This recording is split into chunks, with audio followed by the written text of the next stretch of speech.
माता दी भक्तों, आप देखिए, जैसा कि आप लोग पता है कि जो नवरात्रि है उसकी महाअष्टमी 22 तारीख को है और 23 को नवमी है। तो देखिए, हम कन्या पूजन जरूर करते हैं अपने नवरात्र में, हर नवरात्रि में, चाहे वो चैत्र नवरात्रि हो चाहे शारदीय नवरात्रि हो। तो कन्या पूजन में हमें क्या क्या अपनी कन्याओं को गिफ्ट, कुछ ऐसे गिफ्ट होते हैं जो हम दे सकते हैं और हमें कन्या पूजन कैसे करना चाहिए, तो वही वीडियो मैं आज में लेकर आई हूँ। तो चलिए वीडियो शुरू करती हूँ। तो देखिए, सबसे पहले मैं बता देती हूँ आप लोगों को कि कन्या पूजन हमें कैसे करना चाहिए। तो देखिए, सबसे पहले आप कन्या को, अगर आपके आसपास कन्याएं रहती हैं तो उनको एक दिन पहले निमंत्रण दीजिए कि हाँ, मेरे घर आना है कन्या जी ने। फिर उस दिन, अगले दिन जब नवमी, अगर आप नवमी को जिमाते हैं और या तो अष्टमी को जिमाते हैं तो सप्तमी को कह के आइए। अगर नवमी को जिमाते हैं तो आप अष्टमी को एक दिन पहले आपको कह के आना है, निमंत्रण देना है कि हमारे घर आपको आना है खाने माता रानी को। वो माता रानी है, उस दिन आप उन्हें कन्या मत समझिए, माता रानी ही समझिए। फिर उनके बाद उनको बुलाना है, उनके पाँव धोने हैं, बहुत ही श्रद्धा भाव से उनको, लड़की मत समझिए, उनको माता रानी समझिए। ऐसा समझ के उनको उनका आदर सम्मान सत्कार करना है। तो उनका पाँव धोजिए, उसके बाद उन्हें आलता लगाइए। उसके बाद उनका नए तौलिए से, पुराने तौलिए से नहीं, नए टावल से उनका पैर पोछिए और उसके बाद उन्हें बिठाइए, साफ स्वच्छ आसन पे उन्हें बिठाइए। और हो सके तो अगर पूरब मुँह करके बिठाइए या उत्तर मुँह करके बिठाइए। अगर मान लीजिए आपके घर में पूरब या उत्तर की जगह नहीं है, एक साथ नहीं बैठा सकते पूरब मुँह करके, तो आपको 5 कन्याएं पूरब की तरफ मुँह करके बैठानी है और 4 कन्याएं और एक बटुक भैरव यानी लांगूर को हमें भी बैठाना है। तो 5 आप बैठा दीजिए पूरब मुँह करके, 5 कन्याएं और 4 कन्याएं और एक लांगूर पश्चिम की तरफ मुँह करके बैठा दीजिए। जैसा आपकी जगह हो, केवल बस दक्षिण दिशा छोड़ के आप अपने हिसाब से, अपनी जगह के हिसाब से आप बैठा दीजिए। बटुक भैरव को भी आपको जरूर जिमाना है। और मान लीजिए आपकी जो 9 कन्याओं की जगह, चाहे एक बटुक भैरव की जगह एक्स्ट्रा ज़्यादा आ जाते हैं, तब भी आप उन्हें भी बहुत आदर सम्मान से उनको बैठा के भोजन कराइए। उसके बाद उनको तिलक लगाइए, उनके अगर लाल उनके लिए चुन्नी लाए हैं तो चुन्नी उड़ाइए, कलावा बांधिए और उनके ऊपर उनकी पूजा करना, अच्छा छिड़किए उनके ऊपर, अच्छा छिड़क के पूजा कर लीजिए। उसके बाद उन्हें खाना दीजिए। उसके बाद जब वो खाना खा लें, अगर आप प्लेट लाए हैं उनके लिए तो प्लेट में अपने खाना दीजिए। अगर नहीं आप प्लेट लाए हैं तो आप केले के पत्ते पर भी उन्हें खाना खिला सकते हैं। वैसे तो कन्याएं खाती नहीं है खाना, लेकिन अगर मान लीजिए उसको जूठा भी कर दिए तो आप उनके लिए आप लोग के लिए वो प्रसाद हो जाता है, तो आप वो खाना खा सकते हैं। वैसी भावना मन में नहीं लाने की जूठा हो गया तो हम नहीं खा सकते। अगर आप कन्याएं खाते खाते आपके घर में फैला देती हैं तब भी आपको परेशान होना नहीं चाहिए। यह माता का आशीर्वाद होता है। अगर कन्याएं कुछ फैला देती हैं तो माता का ही आशीर्वाद, ऐसा समझना चाहिए कि माता ने हमारे घर में संपन्नता छीट के गई हैं। तो उनके पर खाना वाना खा लें। उसके बाद उनको जो भी आप गिफ्ट आइटम लाए हैं उनके लिए देने के लिए, तो देखिए मैं यही बता रही हूँ कि आप लोग क्या क्या दे सकते हैं अपने हिसाब से। आप देखिए, वैसे तो सोना चांदी ज़्यादा अच्छा माना जाता है देना। सोने चांदी की पाजेब और सोने की लौंग ये सब दे सकते हैं, लेकिन देखिए सबकी हैसियत ऐसी नहीं होती है। तो हम अपने हिसाब से, अपने आर्थिक जैसा भी हमें भगवान ने दे रखा है उस हिसाब से हमें पूरी कोशिश करनी चाहिए। अगर आपको अच्छा दे रखा है, संपन्न कर रखा है माता रानी ने, तो आपको उस हिसाब से कन्याओं को जरूर देना चाहिए, क्योंकि वो माता का ही स्वरूप होती हैं। और पूरे खुले दिल से हमें उनकी आदर सम्मान सेवा भाव करनी है, कन्या नहीं मानना है उन्हें। और उसके बाद उनको जिमाने के बाद आप उनसे कहिए कि एक थोड़ा सा अच्छा दीजिए और कहिए कि आप अपने घर में छिटवा दीजिए उन्हें। मतलब और अपने आशीर्वाद लीजिए दोनों हाथों से, और उनसे बोलिए कि आपकी पीठ पे थपथपाएं। तो ऐसा मतलब अच्छा माना जाता है। और उनको गिफ्ट में देखिए आप क्या क्या दे सकते हैं, वो मैं दिखा देती हूँ आपको। तो देखिए आपको पता ही है छोटे छोटे कन्याएं होती है तो उनको अधिकतर मतलब ये बैंगल दे सकते हैं, इस टाइप की छोटी छोटी। कलर कलर मतलब काला और सफ़ेद छोड़कर आप कोई सा भी कलर ले आइए। लाल अगर मिल जाए तो लाल ले आइए। तो इस टाइप की आप बैंगल दे सकते हैं अपनी कन्याओं को।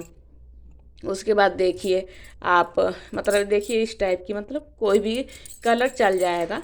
अगर मान लीजिए एक कलर का नहीं मिल पाता है 9 तो आप ये टावल दे सकते हैं। ये देखिए छोटे छोटे रुमालें आती हैं वो दे सकते हैं आप। और नेल पेंट दे सकते हैं। नेल पेंट देखिए, नेल पेंट दे सकते हैं आप। तो इस टाइप के। और देखिए मतलब ये दे सकते हैं, चिमटियाँ दे सकते हैं। इस तरह की चिमटी हो गई, चाहे इस टाइप की चिमटी हो गई, मतलब कैसे भी ये आती हैं। हेयर क्लिप आती हैं और इस मतलब कई तरह की आती हैं, जैसा भी आपके बन सके ऐसा आप दे सकते हैं। तो ये ऐसे इस टाइप की हेयर क्लिप आती है, वो आप दे सकते हैं। देखिए कितने सारे क्लिप हैं। वैसे तो सब अगर मान लीजिए आप कोशिश किया कीजिए कि आपको मतलब सुहाग की चीज़ें देनी चाहिए, जैसे मतलब सिंदूर नहीं, मतलब बिंदी हो गई, नेल पेंट हो गया और हेयर क्लिप हो गई। ये देखिए ये हेयर बैंड भी दे सकते हैं आप, इस टाइप के हेयर बैंड दे सकते हैं इस टाइप के। देखिए छोटे छोटे ये क्या होती हैं कि मतलब ये यूज कर लेती हैं कन्याएं अपने लिए। रिंग हो जाती है तो ये सब मतलब उनको पसंद भी आती है। और वो मतलब हंसी खुशी, मतलब जितने हंसी खुशी से आपके घर आती हैं और जितने हंसी खुशी से आपके घर से जाती हैं तो ये अच्छा माना जाता है। और ये देखिए मतलब मेहंदी की कीप दे सकते हैं आप उनको, इससे भी कन्याएं बहुत खुश होती हैं।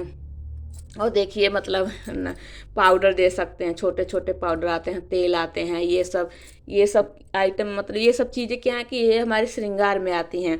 उनको चूड़ी कड़े ये सब भी दे सकते हैं। उनको क्या है कि मतलब ये सब चीज़ें यूज भी कर लेती हैं। और अगर आपके मतलब अच्छे है तो आप खिलौने दे सकते हैं इस टाइप के। देखिए उनकी मतलब ये यूज कर लेती हैं इस टाइप के। देखिए खिलौने होते हैं, आप दे सकते हैं, छोटे छोटे खिलौने आती हैं। इन सब देख मतलब ये सब चीज़ें देख के वो खुश भी होती हैं। और उनके अगर हो सके तो देखिए अगर मान लीजिए गिफ्ट ये मतलब इस टाइप के आइटम आप नहीं देना चाहते तो आप उनको मतलब यूज करने के लिए कॉपी दे सकते हैं। कॉपी देखिए, ये कॉपी किताब दे सकते हैं, कॉपियाँ ये देखिए। और नहीं तो इरेजर, पेंसिल इस टाइप के दे सकते हैं। वो बॉक्स दे सकते हैं, पेंसिल बॉक्स दे सकते हैं।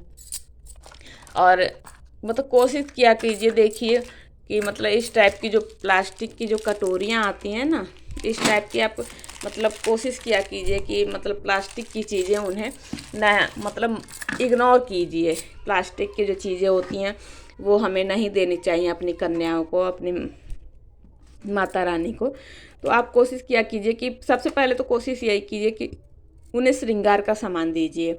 श्रृंगार का सामान ना हो तो आप मतलब स्टील की प्लेट दे सकते हैं, लेकिन प्लास्टिक की चीज़ों को थोड़ा इग्नोर किया कीजिए।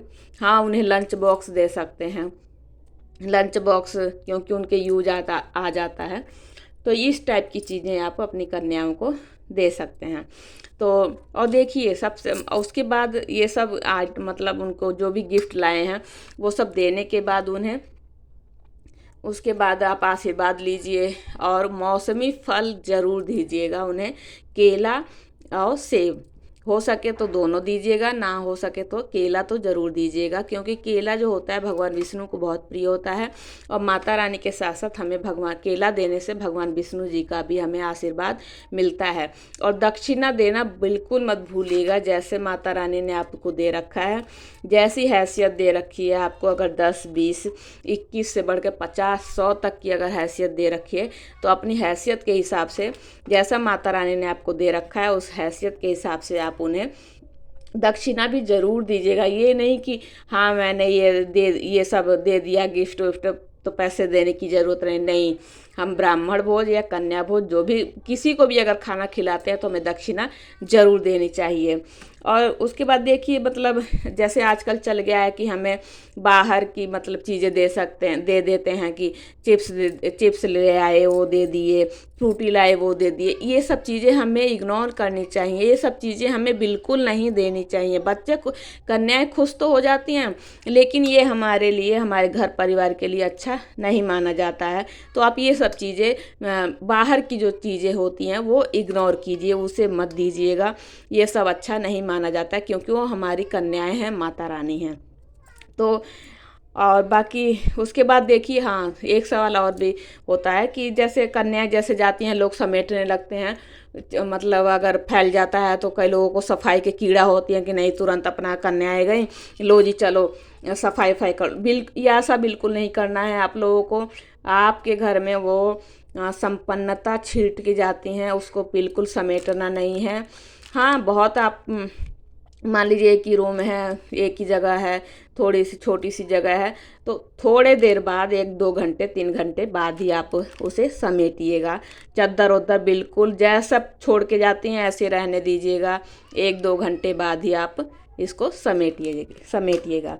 तो ये थी मेरे द्वारा कुछ बताई गई जानकारियाँ कि कन्या पूजन हमें कैसा करना चाहिए, कैसे नहीं करना चाहिए।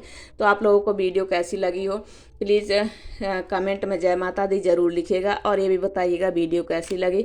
अगर ज्ञान वर्धक लगी हो, मेरे द्वारा बताई गई मतलब बातें अगर पसंद आई हों, जानकारी पसंद आई हो, तो प्लीज़ मेरे चैनल को लाइक शेयर और सब्सक्राइब ज़रूर कीजिएगा। चलिए मिलती हूँ नेक्स्ट वीडियो में। जय माता दी। आप सभी को नवरात्रि की बहुत बहुत शुभकामनाएं। माता रानी सबका कल्याण करें। जय माता दी।